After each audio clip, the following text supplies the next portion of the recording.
My name is B, and welcome to Be the Connection, where we share stories of community, mentorship, and success. And today I've got a special guest. He's a business owner, capital raiser, connector, and he does so much more. Give it up for Adam. Welcome. Thank you so much for being on. Tell me and everyone a little bit of a background, what you do, and what you're doing right now. Glad to be on after having you on mine, and we went for a good while, but we had a lot of good conversations.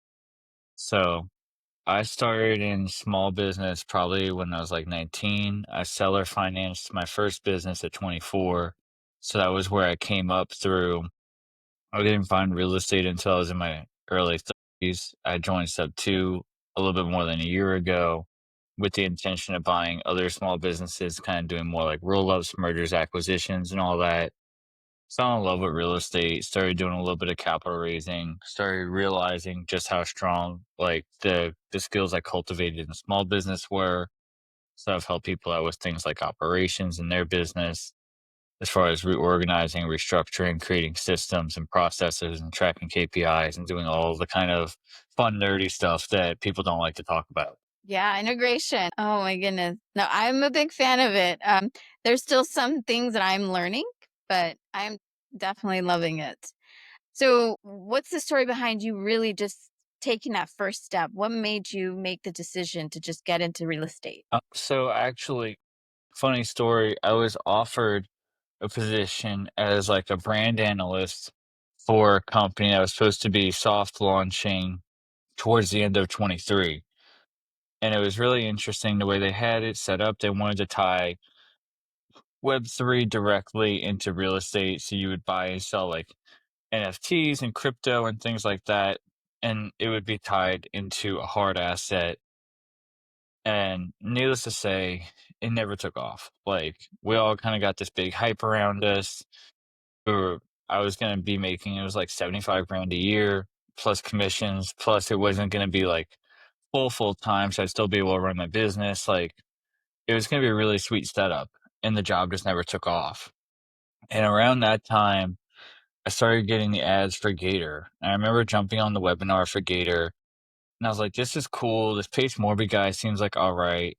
But Gator's definitely, like, not for me, like, I don't really have the time and the patience to go and, like, build my credit score up and get the lines of credit and underwrite deals to lend, so I was like, "Eh, whatever," so I let it sit, and I kept listening to, Dan Fleischman's podcast, which is called The Money Mondays, and Pace was on there not once, but twice, and after the second time, I started getting ads for other business buying communities like Cody Sanchez's and Carlos Reyes, and both of those were expensive, and they wanted all the money right here, right now up front. It was like 8 grand, 10 grand to join, and I was like, "Nah, I don't have that to commit." I ended up getting on a call because I started getting the ads for Sub 2, and this is early January, like, right after the new year of 24, and I was like, "I mean, whatever, like, I'll hop on a call with the guy." I hopped on a call with the director of enrollment, and they were willing to, kind of break the payments up a little bit. They're like, "Yeah, the commitment is a little bit high. We understand that, but, if you wanna join, we have all this amazing content, we have all these amazing people, and we do stuff directly in the business buying space, and we call it 0 down." And I was like, "Alright, cool." So, I signed up, and next thing you know, I was in sub 2, and I had to do the homework to get to 0 down, so I started going through all the modules and, like, networking and making friends, and then I got access to 0 down content. By that point, I was pretty much hooked. I already had a pretty decent understanding of how wholesaling worked and how buying and selling single families went, and then I got into the underwriting course, and you know how it goes, it's just a rabbit hole, you just keep going down and down and down. Yeah.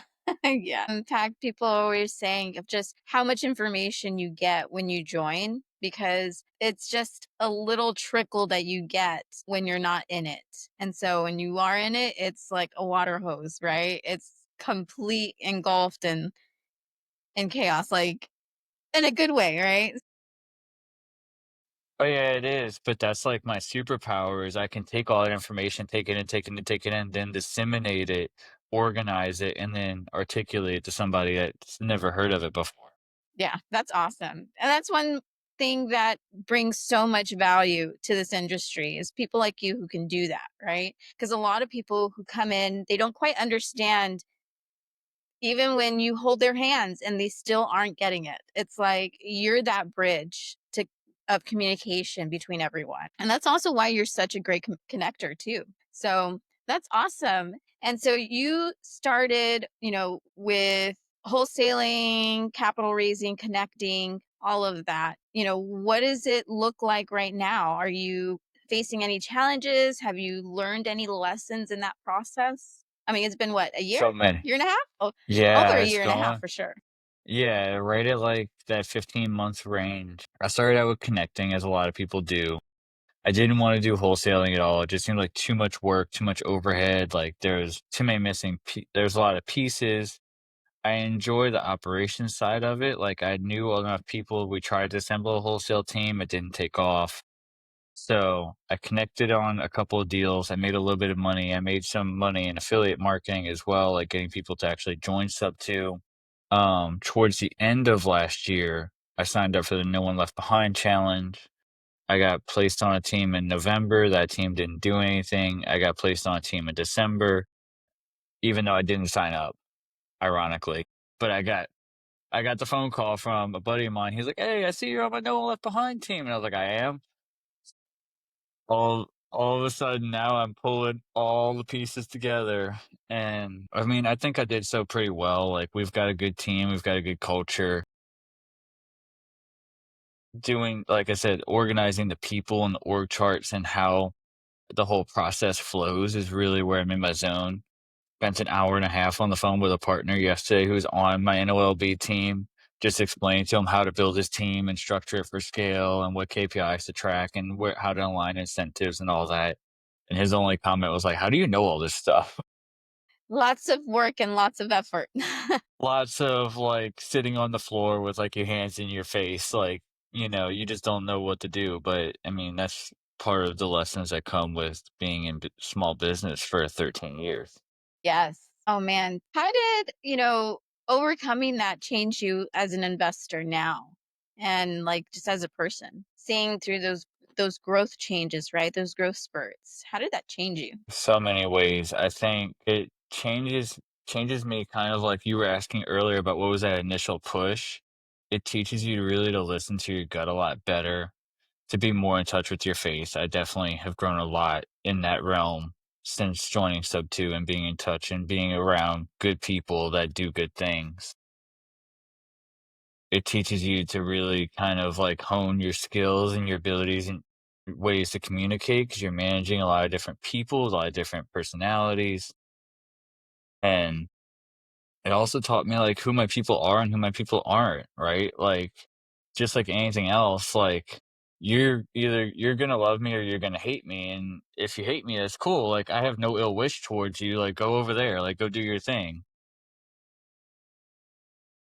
But I was able to kind of really come into my own and be myself, and like I said, while that's not the flavor for everybody, right? Like, some people are like, "Well, I'm not their cup of tea." It's like, "Yeah, well, I'm more like a cup of coffee, Imma hit you right in the face."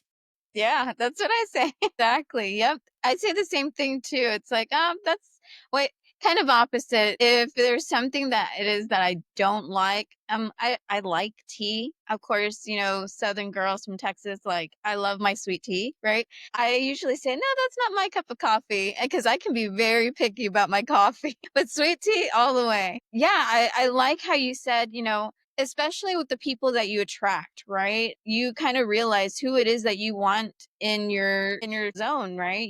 Who you want around you, from those who you realize, okay, these aren't the people who are going to help me get to where I want to be successfully. Growth in that area is huge, right? One that another coach of mine used to use is that your mess is your message. Yeah. we attract what it is that we want, right? And what we're focused on. So if we're constantly focused on people who are negative or the negative, right? If we're constantly focused on the negativity, that's what you're going to attract more of. But if you're attracted to more positivity and looking forward to, great things, that's going to be coming your way. I love that. And so through all this, I mean, of course, networking, right, plays a huge role. So building relationships. I mean, how was that? You said they're not your cup of, or you're not their cup of coffee, right? But in what ways have you noticed that that's impacted you as far as scaling your business? Like knowing what people who are there and shouldn't be there. What are some of the other things that, that helped you scale, if that makes sense? I mean, there's a lot of things, like, to the point of finding your tribe, right? Like, we have to find our people, and once we do, like, I'm naturally introverted, but most people would never guess that. They're like, "Bro, you talk a lot." And it's like, no, I talk a lot with the people that I know, like, and trust, the people that I love, the people that have become, like, my family of choice at this point, right? And you find those people through networking, and there are a lot of networking calls, and some of them might be like, "This is a one-off," 27 minutes in, I'm getting tired of this, like, maybe it's time to start wrapping it up, move on to the next one, but I find the more people you find to connect with, especially the ones that are your people, the more you're gonna remember about those people. Like, anytime somebody asks me for a TC, I've got lists of TCs, but depending on where they are and what kind of deal it is, I can recommend them, and I remember these little details. Just like my friends that are private money lenders, just like my friends that are wholesalers, the ones that I keep in touch with, even if I don't talk to them every day or every week, like, I remember those little details about them, and that goes a really, really long way in building relationship capital. You can't scale without actual capital, but you also can't scale without relationship capital. Right. Yes, that's huge. In fact, your business friends are the ones who are most likely to open up their checkbooks versus just regular friends who aren't in that same realm, right? Of mentality, like the mental and emotional steps that you've taken that haven't, that you align with people who are there and they're more enabled to just help you and be there and support you in so many ways. What's your approach to like building those strong and long-term relationships? A lot of it is really just a level of authenticity that can't be replicated, and in some ways isn't even scalable, you know?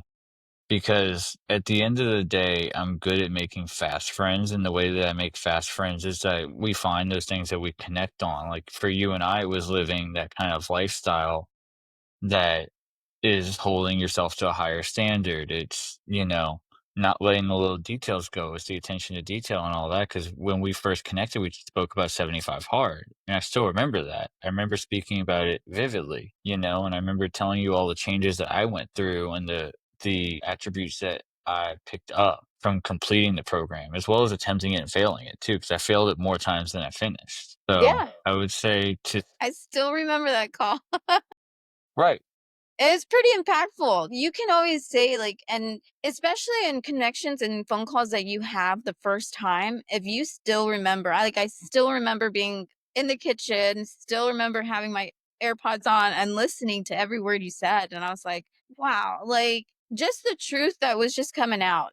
You don't sugarcoat it. You say it how it is. And that's one thing that I think a lot of people need nowadays too, right? In our society, it's like just a real wake up call and just a reality check. Like, hey, this is what's going on. This is what we need to do. Like, if you want to get to where you want to be, like, there's things that you have to do. Well, and to that point, like, that's the goal, right? Is to leave the biggest impact on people, even if you assume that you're never going to talk to them ever again. I've probably connected with 300 people since I spoke to you that first time, and I still remember that call. When I give my word, like I mean it, right? Like no matter what, it's my word that holds the most value and value that I can give and making sure that I'm honest and caring. So that's one huge thing that I was just like, this guy, I like. So yes. And I'm like, ever since too, you actually make an effort, right? So that's one of the things too, is making the effort to keep those relationships. And not only just whenever it is that when we need something, it's just checking in, right? That was a huge deal. It's like, I wanted to make sure that even last year, I know family situations were coming and it's like, hey, are you okay? How are you doing? So checking in with those connections that you've made is a huge value. Like that's a huge step to keep that connection growing, right? Well, and I think it's just listening to that intuition. Like when that little voice in your head tells you you should text B, you should probably text B. And I just have gotten to the point where I've limited that lag between the thought to the action for a couple of different reasons, right? One is the reason I'm so authentic with people is because I've made enough mistakes and I've had enough pain that I would really, really prefer to just be honest with you so you don't have to. You can learn from my mistakes by speaking as opposed to doing. The other one is like it only improves your relationships by doing that. So, like, right before we hopped on this podcast, I had the thought I should text somebody else in sub two about the funny moment I just described to you, right? Like, her and I did a whole podcast on operations. So I didn't tell her I had a whole 90-minute conversation yesterday about scaling teams and incentive alignments.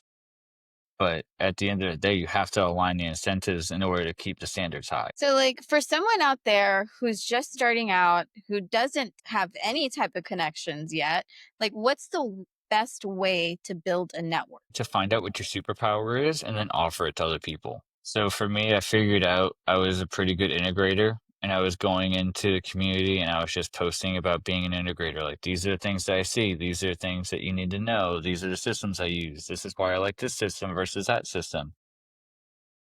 I'm not even a systems geek, but like I said, there's two different kinds. There are the systems geek integrators and there are the ops lovers like me. And so I would go in there and I would talk about how my experiences in the real world by planning routes and organizing trucks and loading trucks and unloading trucks and like how all that stuff kind of like correlated into real estate. Because when got into real estate, I was like, dude, this business model is so much simpler and there's so much more money being transacted. When people came to me and they're like, I have problems in my real estate business, I was like, why? This is so easy.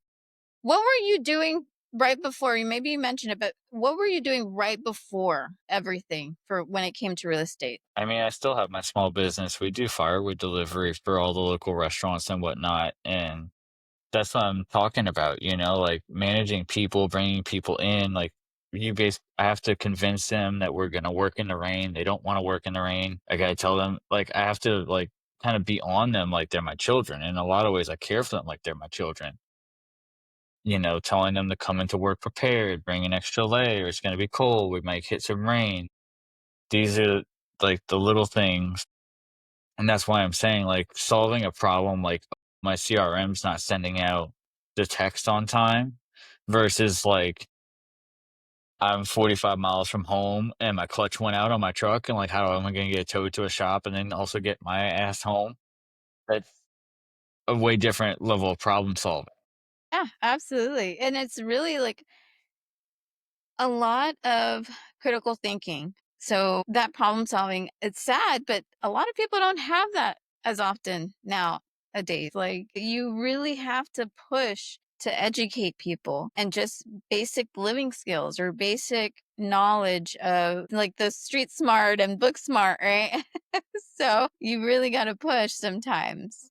But the thing is, it's so worth it because throughout all that, you do get to see like people grow and then they start realizing their superpower and then they transform and then they start sharing that with other people too. So that's amazing. So like what's one piece of advice that you would give to someone feeling lost or unsure of like where to even begin to like get to know themselves? The advice I got from a coach that really stuck with me is remember who you are. And to add some context to that, right? Like, so you got that line from The Lion King. Simba goes off, Simba forgets who he is. Simba gets lost, like his dad died, his uncle gaslights him into thinking it's his fault. He basically goes off in the woods, becomes a vegetarian with a bunch of hippies, like, comes back. he comes back and he's gotta remember, he's like, "Hey, wait a minute. I'm a lion, dude, like, I could eat your ass." And so, I would tell people, like, just sometimes you have to sit in it, and that sucks, but it's okay to acknowledge that it sucks, and that you're gonna do it anyway, because at the end of the day, like, what the thing I always tell myself is, "This is what we do." And that's really, really hard to get through people's heads, but when you adopt the mentality from, like, "Oh, no, I have to do this thing. I'm anxious, it's got me worried, like, this bad thing's gonna happen, it's definitely gonna happen." It's like, well, if you just acknowledge that it's gonna suck, and you can kind of create a calm mind around that, and you can just kinda say, like, "Look, this is what we do." Like, that's what I used to tell myself before walking into those really hard outdoor workouts when I'd be walking through a monsoon. Who throughout all the challenges and I mean successful challenges, right? Who played the most vital key roles within your life that you could say that, man, these are the people that have really, really just encouraged me to be who it is that I am today? If you can. I think it depends. I think different people at different times, you know? In a lot of ways, I do look up to Pace, and he's been a big help. I think there's lots of other people in the community that even when I'm feeling down, they push me in the right direction. Some of my best friends, people like Jessica and Emma and Katie, just people I talk to very regularly. Parents play a big role, sometimes for good, sometimes for bad. And I mean, girlfriend being around has kind of been a big help too. She's been a rock. That's awesome. Yes, congratulations too. I know it's funny how we don't really know what we have until we step in and take that leap of faith. Really. I mean, there's so much opportunity when we jumping into sub 2. We were just like, let's do it. And we thought it was just one thing, right? But no, there's so much more. And it's really a blessing because you get to, like you said, family that you choose, right? A lot of times family, our biological family isn't there, you know? In most cases, sad to say, but they're broken families. There's disconnection. And here, it's all about that connection. It's all about making sure that we lift each other up, we help each other, and being successful, right? It's one thing, Chino from Vegas, he was just like, doesn't matter. You bring your mama, your baby mama, your eighth kid and baby daddy, anybody. I even think of like other people, just, it doesn't matter, right? We're all here to make each other successful. And despite anything that we're going through, one thing I also wanted to ask was like, so what is something that if someone wanted to start in that business, that line of business that you do, and learning all the different types of integration to help business owners, what are the steps that they could take to just go in that route, in that direction? They need to figure out, like I was saying, what their superpower is. They need to figure out who they wanna talk to every day. That's one of the things I always advise people on when they're figuring out what their avatar is to learn who is the one type of person that you could speak to every single day. And for me, I like speaking to other Sub 2 members, which is why I started going down that capital raise route. Because to your point earlier, and you said this, like, your family doesn't necessarily believe in you in the same way that your friends do. And that's because your friends aren't gullible, right? If anything, y'all can probably see through what I'm saying better than my family can. But my family is hung up on this old version of me and not the current version of me. They haven't downloaded that software update, right? Like they have no idea who I am and what I'm doing. My girlfriend asked me out last night. She's like, "Baby, does your family even know that you do real estate?" I was like, "Yeah, they know." And she's like, have you talked about it at all with them?" I was like, "No, they don't wanna hear it." And she's like, "So there's, like, an entire side. There's, like, a whole piece of this Rubik's Cube that's just, like, missing." And I was like, "Yeah, Yeah. yeah, no, it totally is." Like, they've never seen me crunch numbers or underwrite a property or talk to a seller or negotiate an RV park, which I've done. I mean, like, there's all kinds of stuff that they've never seen. Yeah, it's funny. As a transaction coordinator, I have family who still ask me, so what is it that you do? Do you work for the title company? Are you a realtor? And Okay, it's they like asked me all that the too. Are you common an agent? no, Are no, you I'm licensed? yeah. So I'm like, "No." I'm like, "I help manage transactions for investors." They're like, "Okay." I gotta put it very simple for them. So yeah, I completely it's the language, right? It's a whole 'nother language. It So, is because you start man, talking ARV and LTV and LTC and, ROI and whatever, and all that stuff literally just goes straight over their heads. There's been 1 or 2 conversations I had. Actually, we were working a deal for one of my girlfriend's, like, best friends. It was gonna be a lease option. It was a very unique property. It was a horse barn because she owns a dressage farm, and so we were gonna do the barn and the apartment and the acreage as a lease option to her. And I remember sitting there talking to her face to face about the negotiations with the realtor, and the realtor's going back to the seller, and the seller's coming back and being unreasonable. And I'm talking about all these things about the ARV and what the market rate is and what seller finance is, and I could just see like her eyes just glazed over. Like she was smiling and she was nodding, but there was not a single thought behind those eyes. I feel that way when my husband tries to talk to me about like all the producing and tech and electronic stuff when it comes to like editing and stuff like that. I'm like, yeah, okay. Give me paper. I like paper. Yeah, I'm that way too. The girlfriend's all into the tech stuff, and her and I have very, very similar interests, but very different personalities, and it sounds like you and your husband do too. But that's what makes it great. It does. It really does. Tell me, what's another advice that you would, one more advice that you would give our listeners, just something from you, Adam. Like, what is something that you could share? I would say don't be afraid to be who you really are, because I have done nothing but put myself out there authentically since I joined the community, and I've only found more and more people. And even when occasionally I've made a post and people have been like, they'll argue with me. One guy actually found me at last year's Squad Up Summit to tell me in person that he disagreed with a post that I put in the Facebook group. And I was like, that's great, bro. I was like, you're not for me. Like, get out of here. Swear. I swear on it. But I am very much, like I said, I'm very much me. I'm very much willing to kind of bend the rules a little bit, drop a couple F bombs, do whatever. And people love that. And the people that don't just aren't for me. Like, I'll give you a perfect example with the girlfriend and I, right? That day that we went and looked at that barn, we looked at another property, and it was a blueberry farm. And it's been abandoned for years. They've been trying to sell it, but of course, the valuation's way, way off. So I spoke to the realtor. He's like, look, we live like 30 minutes away. We're not going to come unlock the gate. Like, y'all can literally just hop the gate. Y'all can go walk around. Like, there's nothing that you can steal. So I was like, all right, cool. So we pull up to the gate and she's looking at it. She's like, babe, this is a dump. And I was like, well, hold on. We don't know. Like, let's go walk it. I said, I'm gonna hop the fence. I said, come on. She's like, no, no, I'm not gonna hop the fence. I was like, come on, baby, we're gonna hop the fence. Like, we're just gonna go walk around. We'll do our due diligence, take a couple pictures, and we'll get out of here. She's like, no, I'm not gonna do that. I was like, all right, fine. So I got one foot on the fence, other foot goes over the fence, and I'm on the other side. She's like, you did that too easy. Like, well, so I walk.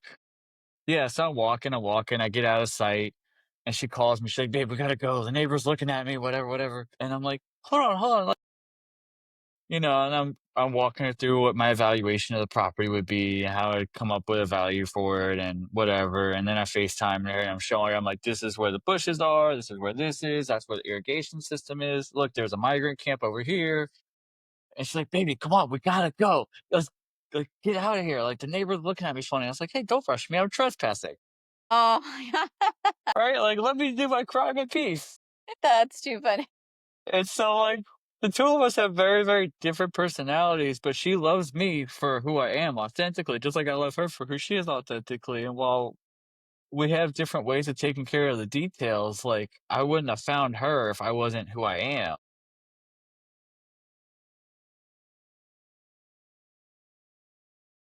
But see, and that's the thing too. It's like, your boundaries, right? And that's the beauty of it, is like knowing where you stand and that despite where others may come at you from different angles, you're still yourself. And I think that's why a lot of times even Pace says it, like, know thyself, right?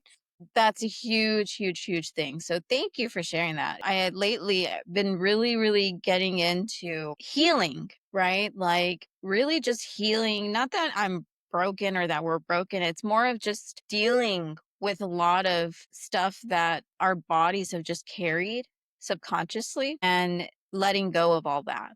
That helps make room for so much more abundance. And so I've been leaning into that lately, working on that, and it's been a blessing. It really has. And so I think that's huge because no matter what, speaking of like the person that coming up to you and squat up, right? I'll give an example. I had this couple who were buyers, were doing things unethically and not legally sound. And I was like, I need to step away. I do not want to represent you. I'm terminating our contract.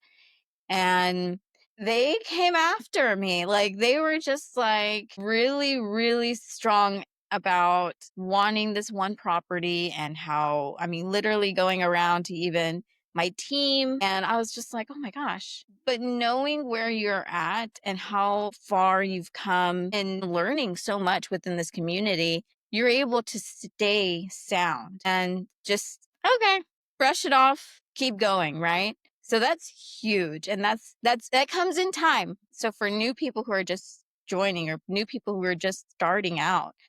You know, like, I've done so much harder things, like, I've had to solve so many bigger problems, I've changed my body composition, I've, done two-a-days for months on end, I've opened businesses, I've closed businesses, I've started partnerships, pitched deals, underwrote crazy deals, but it comes with the repetition, and then eventually you start to realize that the social situations are not as life and death threatening as, like, your crock brain is making you think, and so, like, when that guy came running up to me, because he literally did come running from across the hallway, because he saw my lanyard, and he was like, "Hey, man, like, I'm so and so, blah, blah, blah, blah, blah, and I just wanted to tell you in person that I was standing up for the people I thought they were voiceless and whatever," and I was like, "I don't give a damn who you are. I don't even care to be talking to you right now, right?" But because, like, I've worked on myself, I've done all those things, I was able to shake his hand very firmly, stand exactly where I was, look him dead in the eye, and say, "That's cool. I don't give a sorry, not sorry, bro. Like, get lost."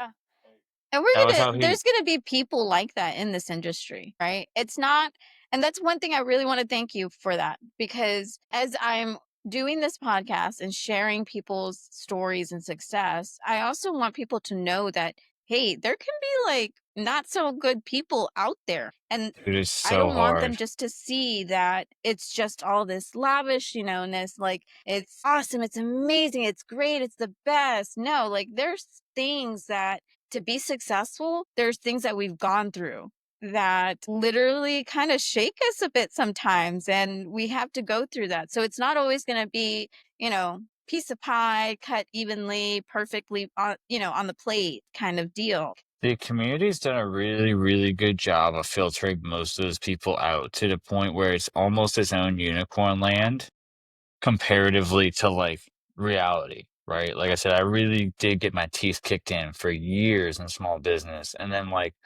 joining the community, nearly everybody you meet is somebody you wanna work with in some capacity or whatever, and I think for a lot of people that do tend to have a little bit more of that integration tendencies, whether you are a transaction coordinator, you're ops manager, you're an operator, you're a COO, you're a systems architect, whatever you are, a lot of those people tend to be more introverted by nature and they tend to not want to set boundaries. And boundaries is the same thing. It's just saying no repeatedly. It's just no, no, no, no. And eventually you learn that it's not, like I said, it's not that bad. Your brain's not going to kill you. The Yes. anxiety's there, but as soon as you get it off your chest, the anxiety goes away. Yes. Yeah. That's amazing. That's awesome. Man, Adam, how can listeners connect with you and learn more about what it is that you're doing? I'm super easy to find. They can find me on Facebook, Instagram, or YouTube. It is just the Adam Dupuis. And my podcast is on YouTube. It'll be coming to the audio feeds here really soon.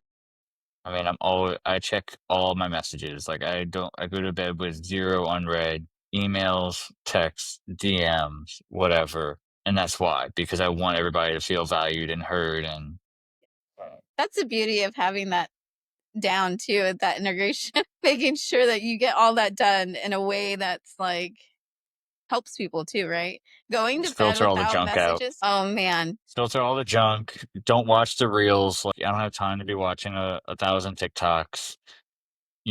Text the people back that are important, work on deals, and at the end of the day, everything else kind of sorts itself out. amazing. Thank you, Adam. Thank you so much for coming on. I appreciate you and taking the time and just sharing your story, sharing, everything that you're doing and some insight on how people can get to where you are, and I look forward to seeing many, many, many more years of growth for you and opportunity. And even though I wasn't at caught up this year, we'll shoot for next year. Can you believe this? It's like it's funny. Most of the time, real quick, most of the time, most of the people that we've met, if you haven't gone to Squad Up, it's people we've met online.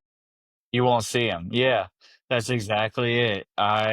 I went to for the first time last year, and I got to see all the people that I had known at that point for like 3 months, and I got to meet them in person. And some of them are taller, some of them are shorter, some of them like they're just different because profile pictures don't always communicate that. And then same thing this year, I got to meet people that weren't there last year, and I also got to see the people I haven't seen since last year this year. So it's like you just gotta take the good with the bad. I mean, if you can make it, it's a life-changing event for a lot of people, for sure. Yeah. Oh, yeah, definitely. I look forward to it. I already have the dates set. So awesome. Well, thank you, Adam, again. And everyone, thank you for watching. Hope you got some interesting insights of how you can start taking action, start networking, and just invest in learning. Reach out and yeah, we'll see you on the next one.